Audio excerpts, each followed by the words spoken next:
Hola, hola, buenas tardes, sean bienvenidos a Aire Más.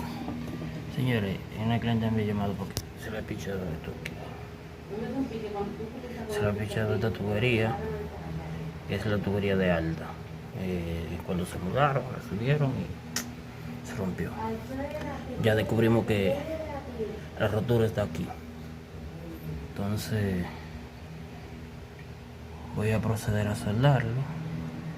Y ni siquiera se le han echado acá nunca a este equipo. Aquí está su tubería de fábrica. Entonces, cuando yo lo termine, se lo muestra.